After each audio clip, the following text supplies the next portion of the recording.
Bonjour à tous, j'espère que vous allez bien. Aujourd'hui, je vais vous parler de la société dont la plus-value est la plus forte sur mon PEA.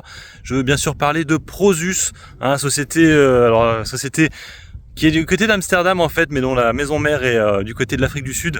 Donc c'est une société, alors je vous explique rapidement ce qui s'était passé. J'avais déjà fait une vidéo, elle est assez ancienne, pour ça je vous rappelle un peu. C'est avec les anciennes vidéos, vous n'allez pas les voir, donc en fait, je vous refais un point comme ça là, en marchant. En fait, Naspers en fait est une société sud-africaine, une société de médias avec un milliardaire qui est là, qui a la manœuvre.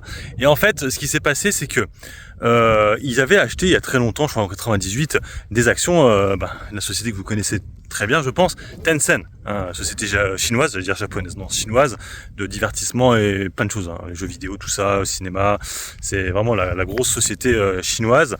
Et à l'époque, ça valait rien. Ils avaient une bonne petite position, et le problème c'est que, pas le problème, c'est que c'est monté très fort, donc c'est pas un problème, c'est bien pour eux gagner de l'argent. Mais le truc c'est que ça prenait trop de place chez Naspers.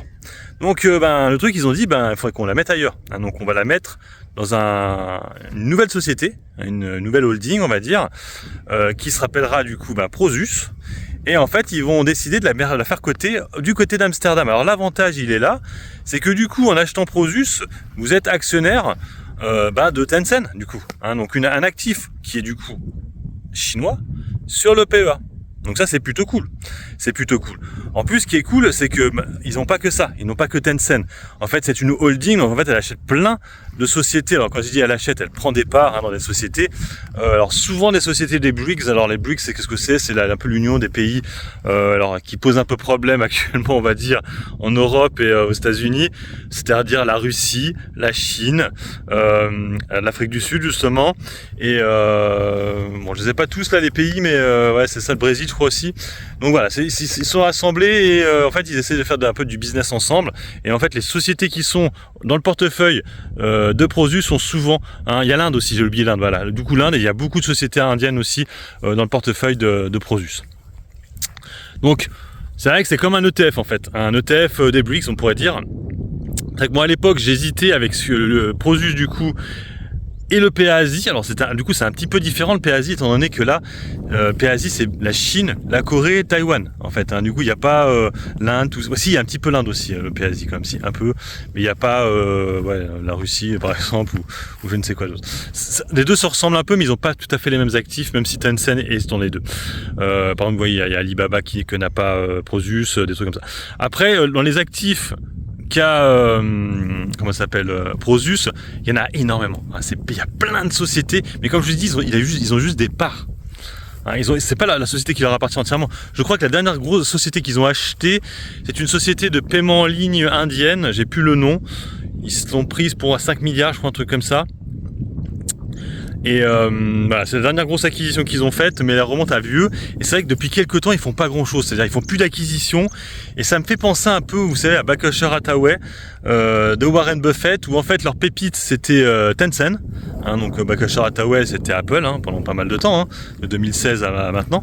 Et là, il commence à sortir. Et en fait, Prosus c'est un peu pareil. Tencent, il était au capital. Ils y sont toujours au capital. Et en fait, ils ont allégé là à un moment donné. Et on a vu qu'ils étaient en mode, là, on va alléger un peu. Et alors, je sais qu'ils ont fait l'acquisition indienne quand même. Ils ont fait ça.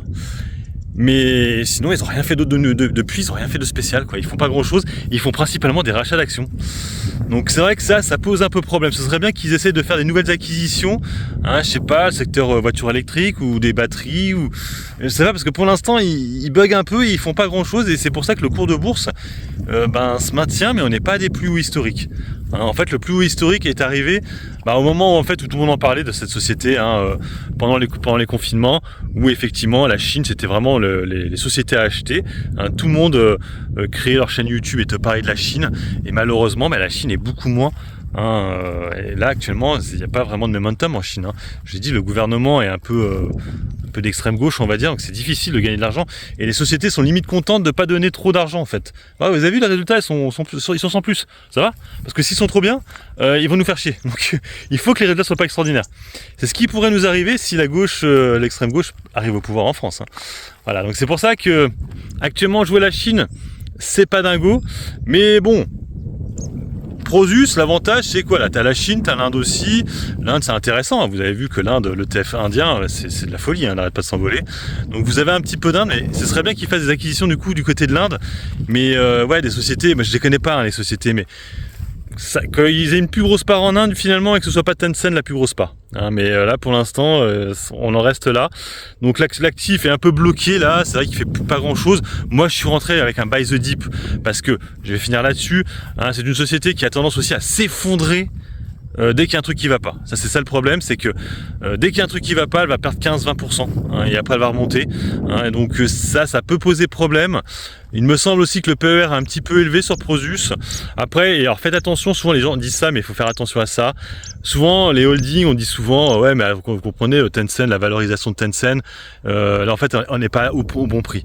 C'est souvent ce qu'on dit sur les holdings, mais vous verrez que c'est très rarement, ça se vérifie, et que sur le long terme, on n'y va jamais vraiment.